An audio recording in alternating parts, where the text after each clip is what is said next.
없을 것 같습니다. 자, 베드로전서 1장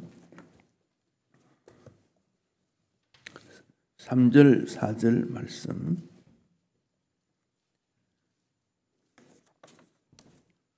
베드로전서 1장 3절 4절 말씀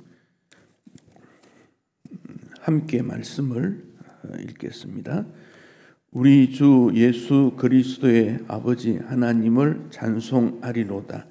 그의 많으신 긍휼대로 예수 그리스도를 죽은 자 가운데서 부활하게 하심으로 말미암아 우리를 거듭나게 하사 산 소망이 있게 하시며 썩지 않고 더럽지 않고 쇠하지 아니하는 유업을 잊게 하시나니 곧 너희를 위하여 하늘에 간직하신 것이라. 아멘. 부활에 관한 핵심 메시지는 찬양 안에서 말씀으로 또 찬양으로 다 요약되어 나온 것을 우리가 보았습니다. 우리가 서로 격려하고 위로를 줄 수 있는 근거는, 소망이 있는 근거는 우리 예수님의 부활이다 하는 것입니다. 부활절을 왜 사람들이 그렇게 말할까요? 전 세계 사람들이 부활절 예배를 드릴까요? 그것은 예수님이 누군가를 가장 정확하게 잘 표현하는 사건이 이 부활이기 때문에 그렇습니다. 하나님의 사랑이 우리에게 어떻게 잘 나타났을까? 가장 정확하게 표현되는 사건이 부활이기 때문에 그렇습니다. 그래서 예수의 부활은 이 세계 역사에 있어서 최대 사건입니다. 예수 부활을 믿지 않는 사람들은 보도를 하지 않을지 모르지만은 세계 역사의 가장 중요한 일들이 뭘까? 과연 창조된 이후 오늘까지 지구 역사상 가장 중요한 사건들은 도대체 무엇일까? 이렇게 묻는다면 뭐라고 대답하겠습니까? 전쟁, 과학의 발달, 그런 말도 하더만요. 어떤 때는 치소를 개발된 것이 인간의 수명을 어떻게 했다. 지우개가 인간에게 있어서 최고의 발명품이다. 인생의 과거의 모든 것들을 지울 수 있다. 하잘것없는 것들 아닙니까? 이런 것들은 최고의 발명품, 아니 인류의 최고의 역사는 뭐냐? 예수의 부활이라는 거지요. 그러니까 세계가 예수님의 탄생을 전후해서 주전 주후 AD BC 그래 나누지 않습니까?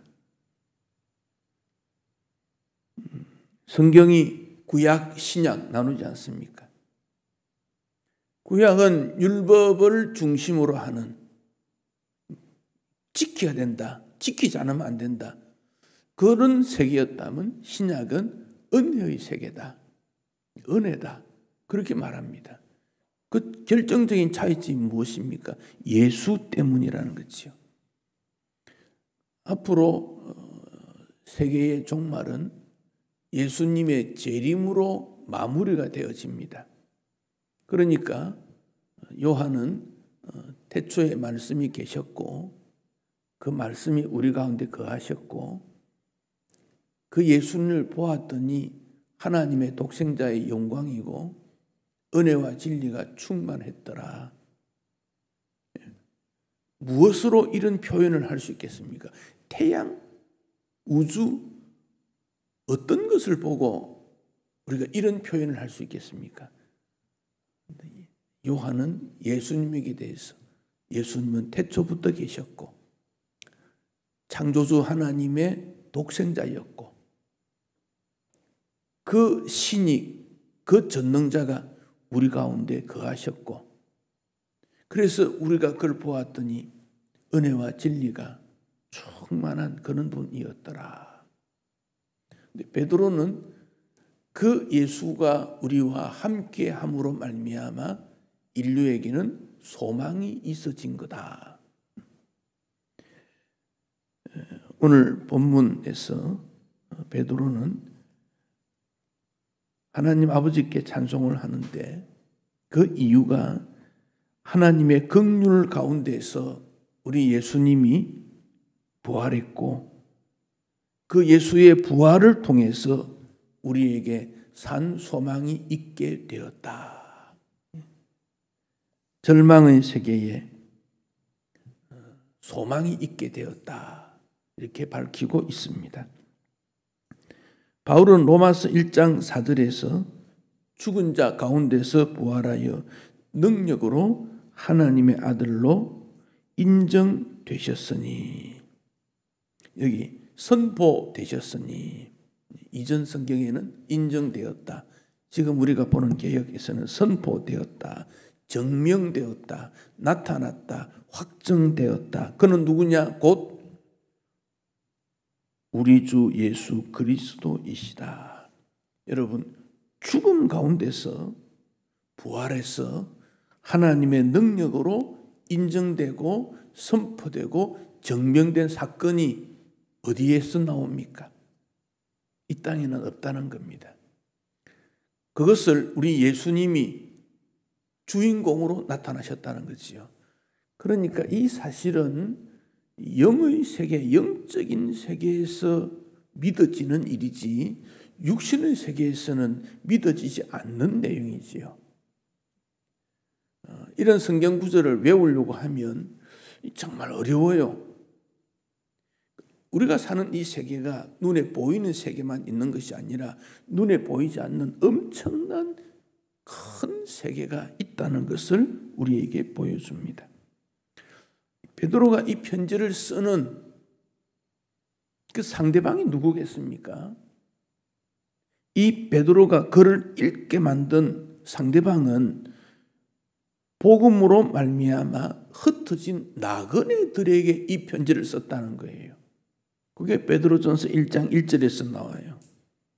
본도, 갈라디아, 갑바도기아, 아시아, 비두니아. 여기 어디냐면 터키 북쪽에 있는 넓은 산악지대입니다. 터키는 우리나라보다 한 8배 정도 큰 나라입니다. 북동쪽에 해발 1000m 정도 되는 높은 지대가 있습니다. 거기에 예수 믿다가 예수 믿는 것 때문에 자유를 잃어버리고 도망을 사람들이 갈 수밖에 없는 그런 곳에 그들은 밖에 나와서 농사를 짓다가 밀농사, 콩농사를 짓다가 로마 군인들이 잡으러 오면 동굴로 전부 도망을 갑니다. 그 동굴 속에서 그들은 300년을 살아왔습니다. 지금도 그 동굴이 관광객들에게 보여주지만은 다 개발되지 않았고 그 동굴 속에 들어가면 어디가 어딘지 잘 몰라요. 그런 곳에서 결혼을 하고 자녀를 낳고 또 시간이 되면 밖에 나와 농사를 짓고 수확한 것을 가져가고 사람이 죽으면 거기 묻고, 그래서 그 지하 동굴 속에서 300년은 가까운 시간을 지나는 그들에게 바울은 편지하기를 예수 그리스도 안에서 소망이 있다. 그 시대의 사람들이 이 편지를 받을 때 과연 얼마나 동의가 되었을까요? 흩어진 나그네이지만은 어떤 존재냐? 1장 2절에 보면 하나님 아버지의 미리 아심과 성령의 거룩하게 하심에 대한 순종하는 신앙과 예수 그리스도로 말미암아 선택받은 그들에게 산 소망이 있는 거다.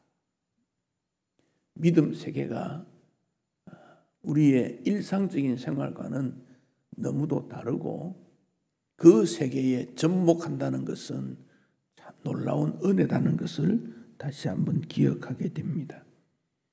우리에게 소망을 주었다는 것이 바로 하나님의 계획이었다는 것입니다. 우리가 살아가는 이 사회가 불안 사회, 분노 사회, 공포 사회, 그런 모습에서 살아갑니다. 그런 가운데 어떻게 마음의 평강을 가지고 편안하게 살아갈 수 있을까? 그런 근거가 있는가? 그 근거가 뭔가? 예수 그리스도의 부활이라는 겁니다. 예수 그리스도의 부활을 인정치 아니하는 사람의 마음에는 여전히 불안과 불만과 분노가 부글부글 끓어납니다. 그런 일들을 사람들은 표현합니다. 근데 우리는 왜 그렇지 않습니까? 예수 부활을 믿기 때문에 그렇습니다. 하나님께서는 이 세상을 창조할 때 분명한 목적이 있는데 풀 한 포기, 나무 한 그루도 다 목적이 있습니다. 그렇다면 우리를 향해서도 하나님의 목표는 분명히 있을 것입니다. 에베소 2장 10절에서는 우리는 그가 만드신 바인데 그리스도 예수 안에서 선한 일을 위하여 지으심을 받은 자다. 선한 일을 위하여 지으심을 받은 자. 하나님의 착함을 본받아서 착한 일을 위해서 지음받았다. 그런 말씀입니다. 이 에베소 2장 10절을 표준 세번역으로 읽어보겠습니다. 우리는 하나님의 작품입니다. 선한 일을 하게 하려고 하나님께서 그리스도 예수 안에서 우리를 만드셨습니다. 하나님께서 이렇게 준비하신 것은 우리가 선한 일을 하면서 살아가게 하시려는 것입니다. 우리를 선한 일을 하기 위해서 이 땅에 보내었고 만들었다는 이것이 하나님의 설계요 계획이었다는 것이지요. 우리가 예배를 통해서 하나님이 나를 만드셨다. 나는 하나님에 의해서 존재하는 거다. 하나님을 위하여 창조된 나는 하나님 안에서 삶의 의미를 가질 수 있다. 이 사실을 확인을 해보자는 겁니다. 여러분, 이런 내용은 어디에서라도 찾을 수 없는 내용입니다. 만약 하나님이 계시지 않는다면 나는 어쩌다 생긴 존재, 세상에 던져진 존재입니다. 그래서 가치가 없을 그런 사람입니다. 그런데 성경은 내가 태어나기 전부터 하나님께서는 나를 목적 있게 지었고 하나님이 나를 목적 있게 지었기 때문에 하나님이 우리 마음에 머물 수 있는 공간이 들어있다는 겁니다. 사람들은 이 공간을 그 어떤 것으로 채우려고 하지만 채울 수가 없다. 이것이 세상 사람들이 찾아낸 연구물입니다. 돈으로 채울 수 없고 쾌락으로 채울 수 없고 스릴이 만족되는 그런 어떤 행동들을 통해서도 인간의 빈 마음은 채울 수가 없는 거다. 그 빈 마음을 창조주이신 하나님만이 우리를 채울 수 있는 것이고 그 하나님을 붙드는 그가 선한 일을 할 수 있기 때문에 그를 통해서 하나님은 기뻐하시기를 원한다 그랬습니다. 만약 인간 연구에 대해서 전문가에게 삶의 목적이 무엇입니까? 물어볼 수 있을 것입니다. 철학자들이, 교수가, 인간 전문가들이 사람이 무엇입니까? 물으면 쉴매할 만한 질문을 줄 것 같지만 우리는 그것을 절대적이라고 받아들이지 않습니다. 때로는 심오한 철학이나 문학 소설이나 삶의 문제를 다루었던 영화나 연극에서 인생이 무엇인가를 찾아보려고 부딪히지만은 그 속에 들어가면 우리는 더 많은 문제를 가지고 나옵니다. 인생은 문제가 많은 존재구나. 인간의 문제를 해결할 수 있는 유일한 해결책은 교회를 중심한 신앙생활, 하나님을 바라보라고 하는 설교, 예수의 부활을 통해서 인간의 문제, 내가 누군지를 유일하게 알 수 있습니다.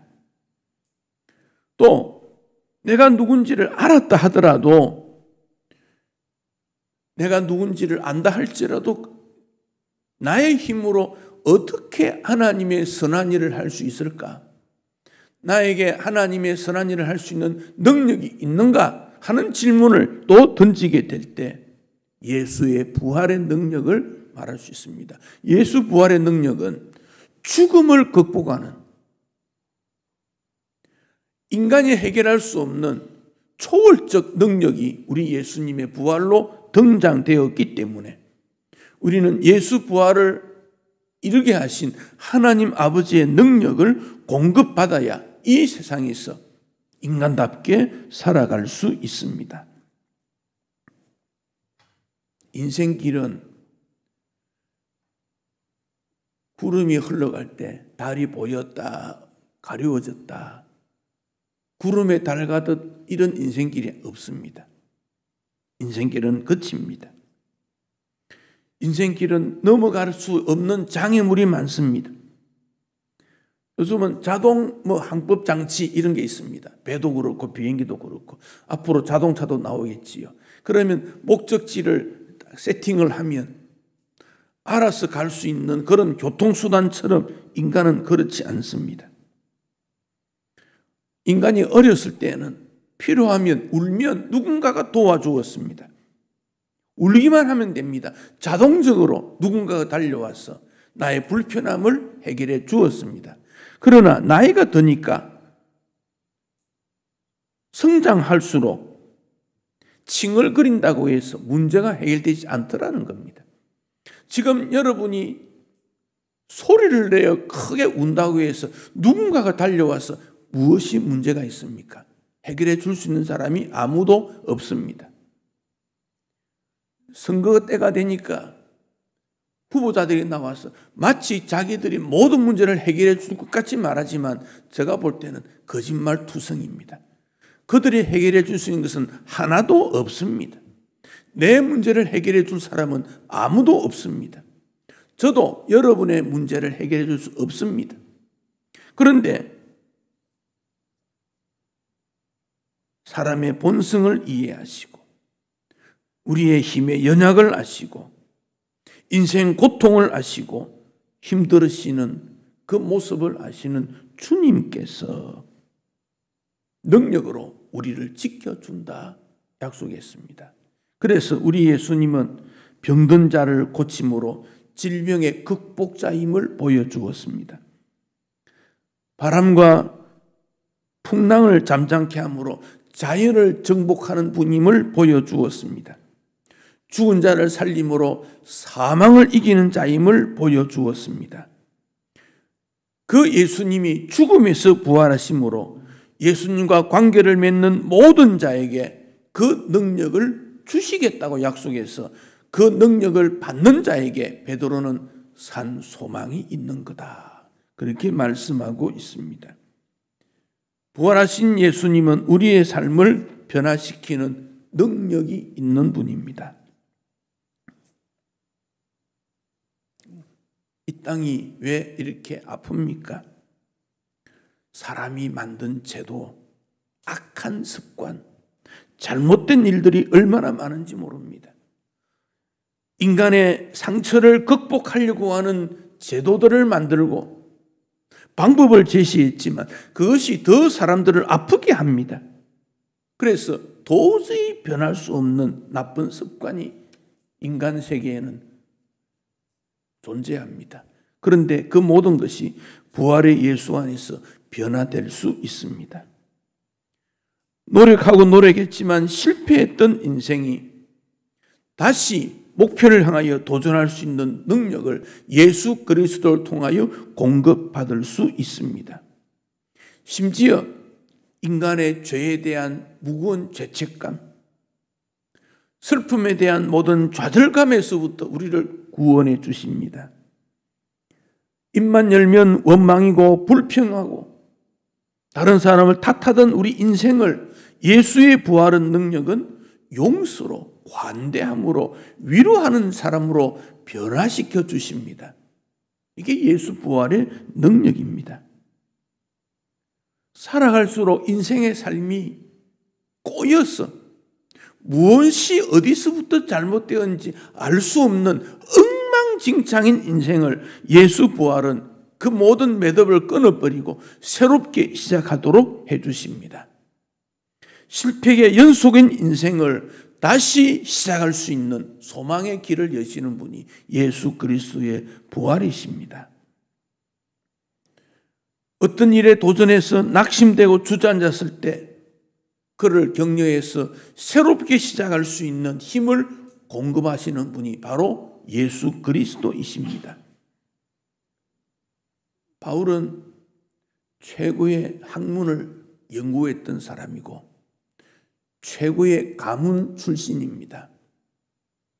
그의 판단이나 그의 지혜를 따라가는 사람이 없는 수준 높은 사람이었지만 그가 가진 모든 것으로 예수를 박해했습니다.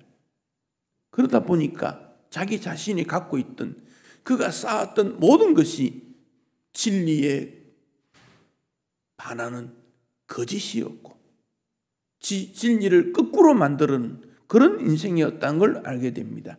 그러다가 예수를 만나게 되자 그런 고백합니다. 내게 능력 주신 자 안에서 내가 모든 것을 할 수 있다. 그는 그가 가졌던 능력으로 모든 것을 할 수 있다고 생각했는데 그의 능력을 가진 것으로 세상을 정복하려고 했고 정의가 무언지를 펼치려고 했지만 아니었다.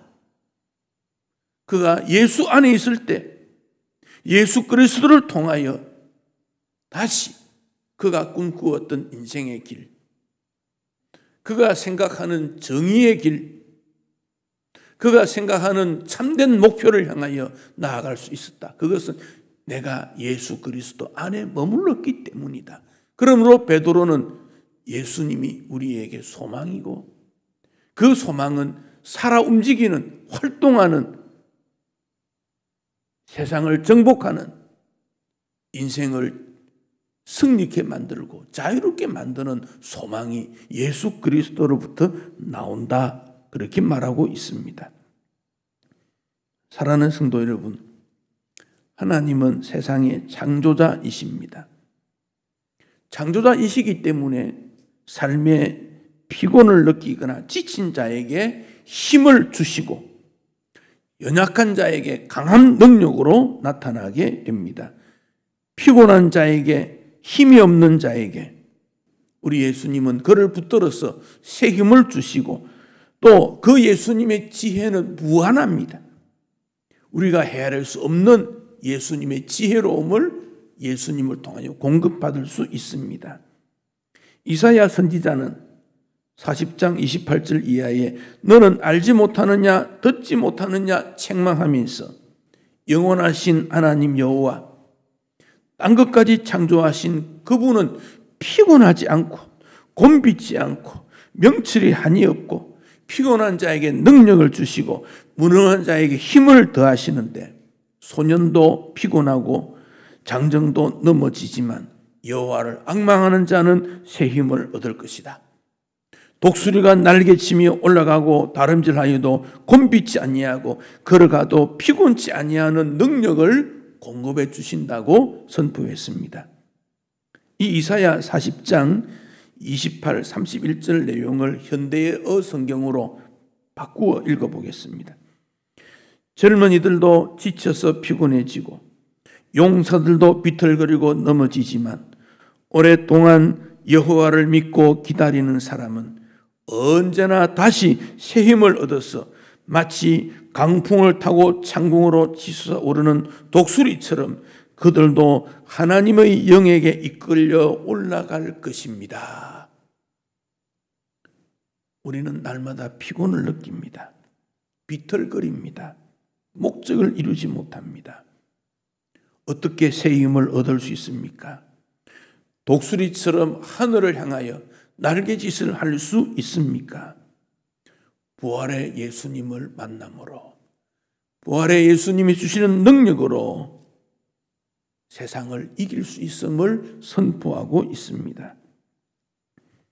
인생은 약한 존재이기 때문에 지치는 것은 자연스러운 일입니다. 인간의 힘으로 세상을 살려고 할 때 피곤한 것은 당연합니다. 그러나 부활하신 예수님 안에서 살아가는 그에게는 새 힘을 주신다고 말씀했습니다. 천지 만물을 창조하신 하나님께서 나를 사랑하신다는 사실을 어떻게 이해하고 받아들일 수 있습니까? 우리는 그 사실을 인정할 수가 없습니다. 그런데 예수님을 보내어서 십자가에 죽게 하셔서 부활하게 하심은 하나님의 사랑을 우리로 하여금 알게 하신 것입니다. 하나님을 알 수 있는 방법은 종교의식이나 규율이 아닙니다. 부활하신 예수님 안에서 성부 하나님을 만날 수 있습니다. 그 예수를 통해서, 부활의 능력을 통해서 우리는 승리자가 되고 세상을 바라볼 수 있도록 주님은 만들어 주셨습니다. 영화 타이타닉이라는 영화가 있었지요. 그 영화를 만드는데 3조가 들었다 그래요. 3조. 그 영화를 통해서 벌어든 돈이 13조라 그래요. 어마어마한 돈이지요. 그 영화 안에는 수많은 부류의 사람들이 등장됩니다. 손님도 특실 손님이 있고 일반 객실 손님이 있고, 어떤 사람은 비행기 배 티켓을 끊지 않고 숨어 들어가는 사람도 있어요. 유명한 인사가 있느냐 하면 가난한 사람도 있습니다.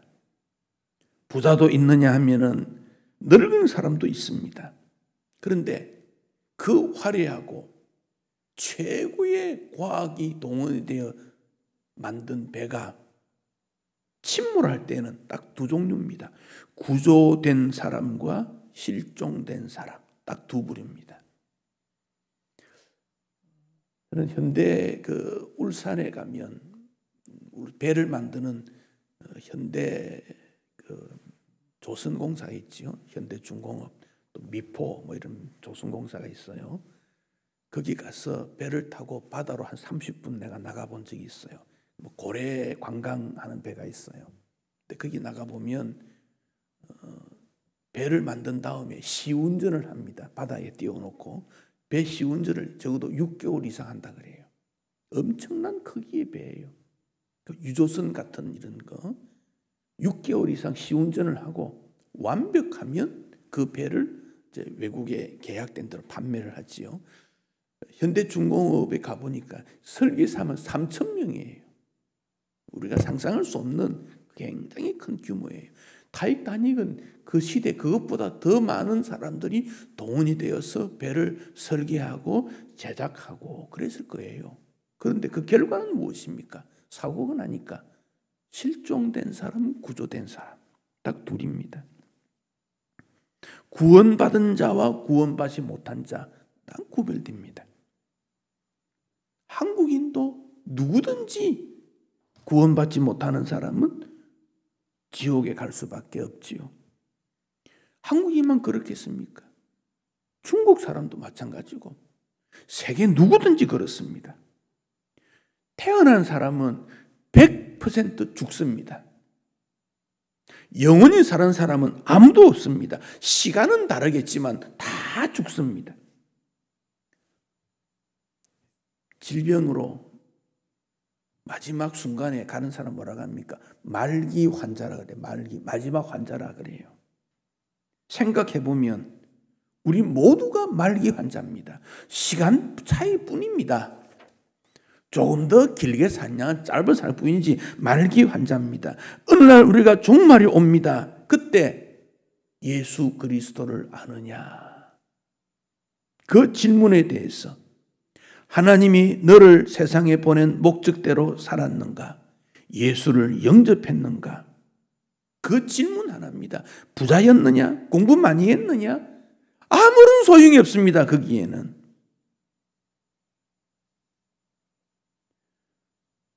오늘 예배들이 참석하러 온 여러분 가운데는 여러 아픔을 가지고 참석할 수도 있고 고민도 있을 수 있습니다. 앞으로 미래에 대한 어떤 일을 해야 될 것인가 생각하는 사람도 있을 것입니다. 죄책감, 스트레스, 슬픔 가운데 이 자리에 올 수도 있습니다. 그러나 여러분이 이곳에 오기 전에 하나님께서는 이미 여러분은 아셨고 소중하게 여기시며 사랑하는 대상자라는 것을 기억해 주시기 바랍니다. 그에게는 산 소망이 있다. 왜? 예수님의 부활은 첫 열매이기 때문에 그렇습니다. 그 부활하신 예수님이 죽음에서 승리하신 그분이 우리를 붙드시고 새롭게 하십니다. 흩어진 나그네. 전 세계 어디에 살든지 관계없습니다. 그들에게 예수의 산 소망을 가지면 은혜와 평강을 주셔서 편안한 마음, 목적을 향하여 달려가는 하나님의 일꾼으로 삼아주시고 영원한 하늘을 소망하게 하십니다. 부활의 예수의 능력이 여러분에게 늘 함께해서 소망 가운데 승리하시기를 축복합니다.